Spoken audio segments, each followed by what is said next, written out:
It's okay to simply say, I don't know. In fact, it shows maturity and wisdom that you are going to wait to gather more information before you are ready to make a conclusion. Have strong opinions loosely held. There's a Latin phrase called superiorate, and it means to dare to think, dare to question what everybody else is saying. And I'm not saying to be some crazy conspiracy theorist, okay? That's not what I'm saying. But having the ability to say, I don't think I have enough information on that quite yet. What do you think? That is a lot of people are missing, and it's a soft skill that will get you so far in life. Okay, just a quick disclaimer up front. I wouldn't recommend watching this video if you're feeling particularly prickly today. You know, typically my content is like super encouraging and uplifting, but in this video, we're gonna get a little real. Yeah, because you know, sometimes you just need a little kick in the butt. Or at least I do, you know. I love it when somebody like kind of slaps me in the face and is like, get your shit together. So anyway, this video is like a really gentle and polite, just like little slap on the face, you know. So anyway, at the end of this video, after the next 10 minutes or so, you are going to feel different. Yeah, you are going to feel different than you feel right now. So this is the last chance to click away before I get started. All right, let's get into it. Also, quickly, y'all, I am not preaching at you, okay? These are things we all need to be reminded of. We all need to hear regardless of your age, marital status, geography, pet preference. These are things that are relevant to all of us. So without further ado, let's get into it. Number 1, no one is coming to rescue you. Yeah, coming out of the gate real hot on that one. You see, no one's coming to give you your big break. No one's coming to just plop your dream job right in your lap. No one's coming to give you your ideal body, your perfect friend group, your future husband or wife. You need to go out and get it. No one's gonna come and just like make your life better and just like make you happy and just like fix everything. It's like you gotta do it yourself. And you know what? You can totally sit in your basement and play video games all day. Okay, if that's your prerogative, if you're happy, go for it. But if you continue to do that, that won't change. That's the path you're on, you know? If you want your life to be different, you have to start acting differently. And again, if you are content with how your life is right now, that's great. Phyllis, that is great and frankly kind of amazing. But if you're not, you need to start moving. I mean, we all know Newton's first law of motion, right? Remember, like 6th grade? An object in motion will remain in motion. Didn't know we were in science class. Anyway, get moving, okay? Number 2, how you speak to yourself matters. It really does. Do you want to know the key to being actually confident, like actually feeling like, I feel pretty confident? It is not having a bunch of money, a bunch of followers, and a bunch of awards. Trust me, I know people with all of those things. They look super successful on paper and they are still feeling super duper insecure. External validation is good. You know, it's gonna feel good in the moment, maybe for a day or for a week or for a month, but it's like, it's shallow, you know? Real confidence, real happiness, real like, I just feel so good about myself. It comes from in here. And the way that you get those good feelings going on in here is that you gotta be your own best friend. So try this exercise with me. You know that little voice that you have inside your head, the one that tells you that you're unworthy, unlovable, stupid, ugly, you know that one? Well, I'm going through a little bit of a rough patch. Imagine that voice is an external friend of yours and they are looking at you and they're like, I just feel so unworthy, unlovable, and stupid and dumb. What would you say to them? What would you say? You'd be like, shut up. You're beautiful. You're amazing. You're hilarious. I love you. That is how you need to be to yourself. When you hear that little toxic BFF in your mind being like, hey, you don't deserve to be here.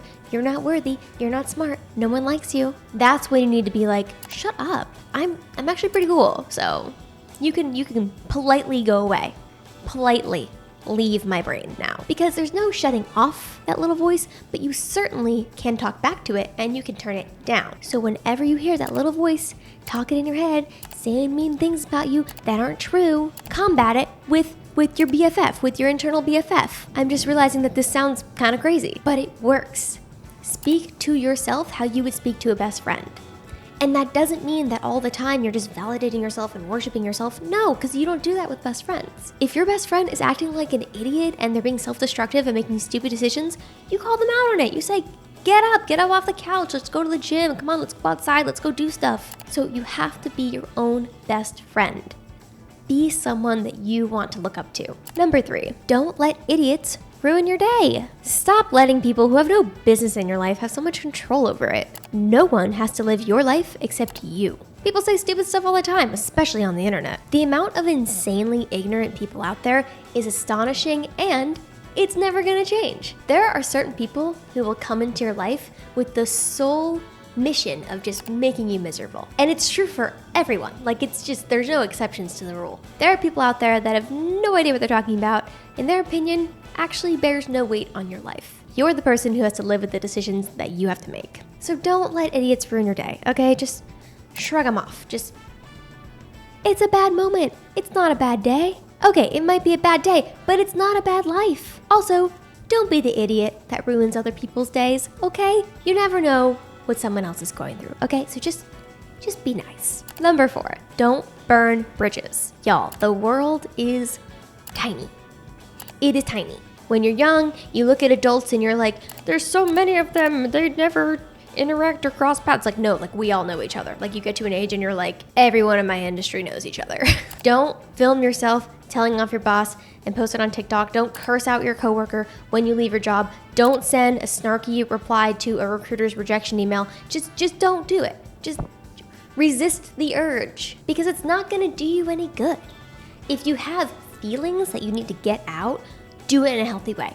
Write a letter, go to therapy, go to kickboxing classes, do what you gotta do, because it's important to let those emotions out. But don't burn bridges if you don't have to. When you leave a company, 99% of the people that you worked with within the next 10 to 20 years max will also leave that company. And you will be shocked at how tiny your industry actually is, and when you work with the same people again down the road. So just try to make friends, try to make allies, and don't try to make enemies, because it will come back to bite you in the butt. Especially if you're in a small industry or a specialized industry. Trust me, y'all, people come back around and you're gonna be so happy that you treated them with respect and compassion and empathy. Also, be courteous to people below you, interns, people helping out, junior assistants, associates, because you never know who's gonna skyrocket and be your boss one day. Don't burn bridges, y'all. Just treat everybody with common courtesy and professional respect. You don't have to like them personally. You don't have to be their best friend. Just courteous respect. They don't deserve all your emotions. Number 5, rejection is redirection. Everything that is meant for you will happen for you. And if it passed by you, it was not meant for you. And some things in life, they're just not gonna work out. It's pretty much a guarantee in life that some things are just not gonna work out. They're gonna fall through. Rejection in relationships, jobs, colleges, houses, it's just gonna happen. It's just some things they're not gonna work out.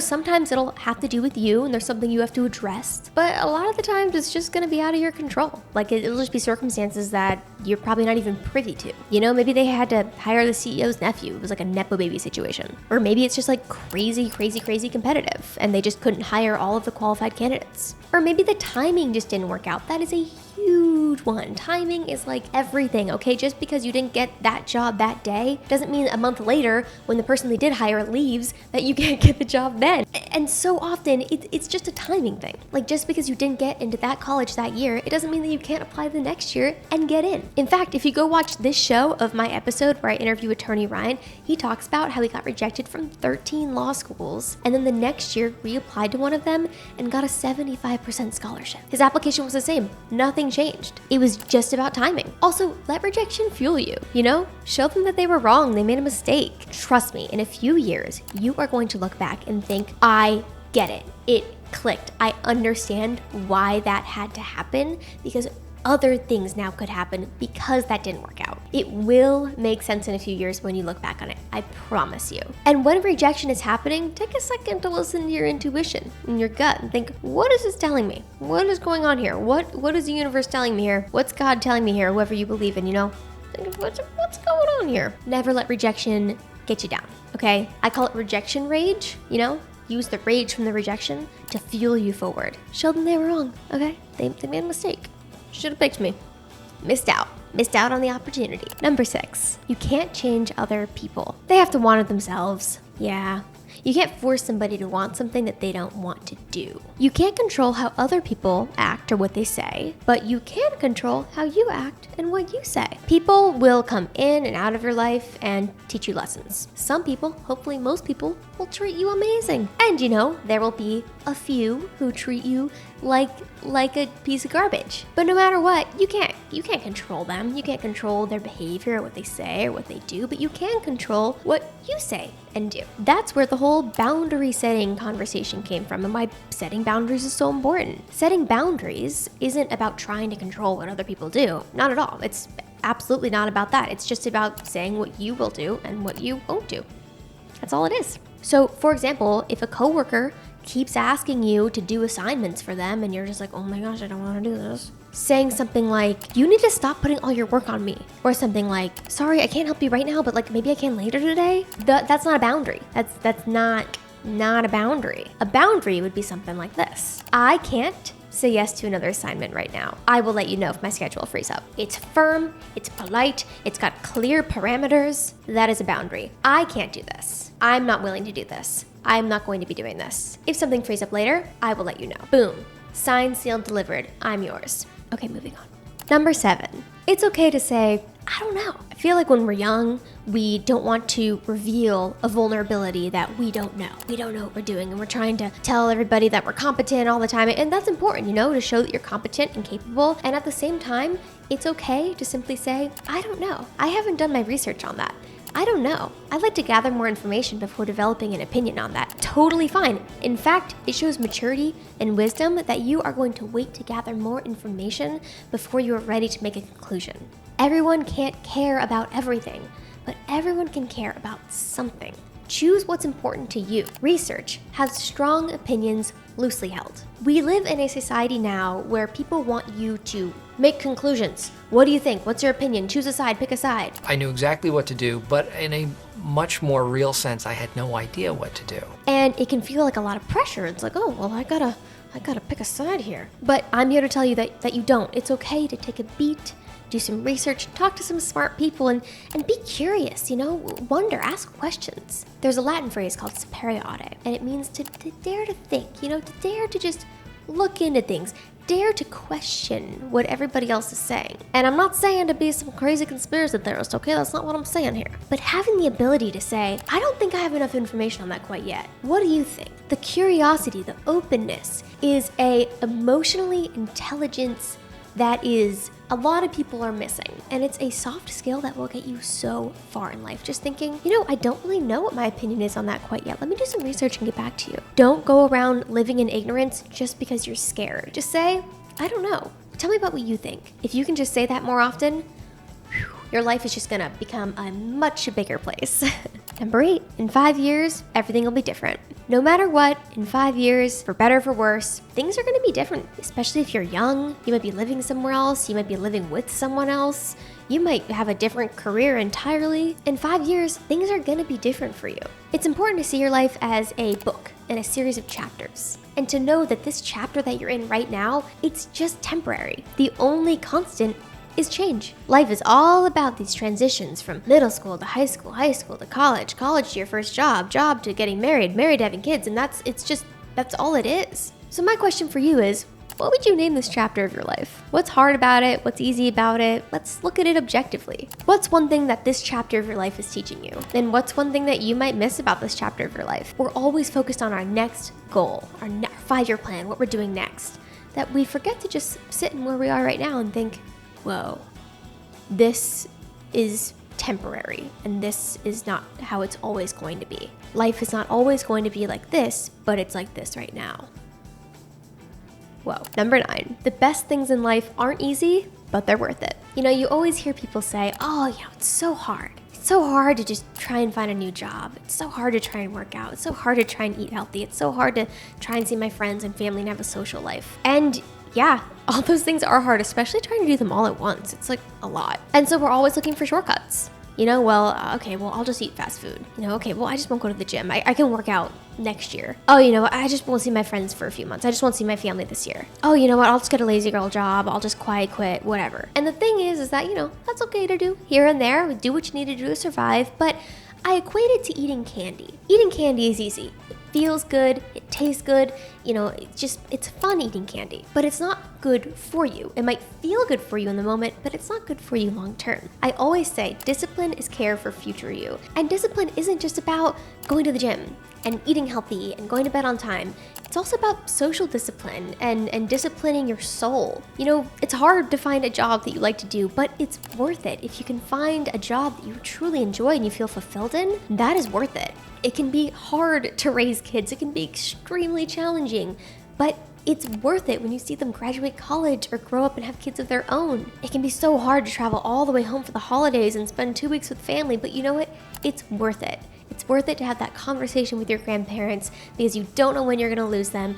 And it's hard, but it's worth it. The best things in life are hard and they're worth it. It's either hard now or it's gonna be hard later. Choose your hard. And number 10, my final piece of advice, romanticize your life. You have a choice. You have one life to live, and you can either choose to be happy or you can choose to be miserable. We see people who are born into really crappy circumstances and rise above it and have great lives. And we see people who are born with everything in the world and they are completely miserable. Your circumstances are just cards you were dealt that you had no control over. But how you choose to play your cards is entirely up to you. It's 100% up to you. So try to romanticize your life. This is something that I learned on TikTok from the Gen Zs in 2020 and has stuck with me ever since. Romanticize your life. Take time washing your face. Feel the hot water on your skin. You get home from work and you're so exhausted and you're heating up your dinner. Put one of your favorite songs on Spotify and just listen to it. Just go out and drive your car with the windows down on a nice day. Pet your dog and look in their eyes and think, you are the cutest thing I've ever seen in my life. Try to be grateful for the little things, for a sunny day, having AC, having clean water. Go have a milkshake and enjoy every last sip of it. It's so important to romanticize your life, and there's actually a lot of psychology behind this. There's this idea of savoring your life has been proven in psychology to lead to happiness. People who savor their life and they constantly are like grateful for their life and they're just like, ooh, I love this food and I love my job and my car, it's so warm and cozy. People who take the things in their life and they truly feel grateful for them. Those are the people who are happy in life. And so right now, maybe you're in the thick of it, Maybe you're an intern and you are just like, Erin, what did I get myself into? Maybe you're a new mom and you're just like, I need to sleep. Or maybe you're a broke artist and you're just like, no one's ever gonna buy my art and I can't eat another cup of ramen noodles. Again, think about this as a chapter of your life. Think about when you're 82 years old and you're telling your grandkids about this period of your life. What are you going to say? Are you gonna say, oh, it was terrible? Maybe, but you'll probably say, oh yeah, I was this broke, struggling artist in New York. Oh, I was this young mom. We were living in this tiny house. Oh my gosh, I was interning for this evil boss at this giant corporation. Most likely, you're gonna look back on these memories fondly. We almost always look back on our struggles with rose-colored glasses. So think about it as that temporary space and just romanticize the little things, romanticize the struggle. Remember that it's all temporary and there's always something that you can be grateful for. There's always something that you have that somebody else is clawing for. So just try to appreciate your life and take it day by day. One day it won't feel like this and it will just be a story from your past. Okay, that's it for today. Go forth and make the world better, y'all. I mean, the world's already better because you're in it, but just go make some positive change. Go make somebody's day. Go smile at somebody on the sidewalk. I don't know, pay for their coffee in the drive-thru. I don't know. Prioritize joy and laughing. Like, intentionally try to laugh every day. Like, no one does that. We prioritize everything. Taking a shower, drinking coffee, walking our dog. Prioritize laughing, smiling. Force yourself to smile. Are you smiling?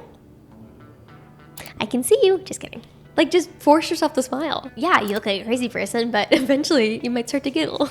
And remember, it's not that serious, guys. You gotta learn how to laugh at yourself. You gotta learn how to just add some levity into your life because certain things in life will be very, very serious. But most things in life, it's not that serious. All right, y'all, remember, you're doing great. You got this, and I'll see you next time.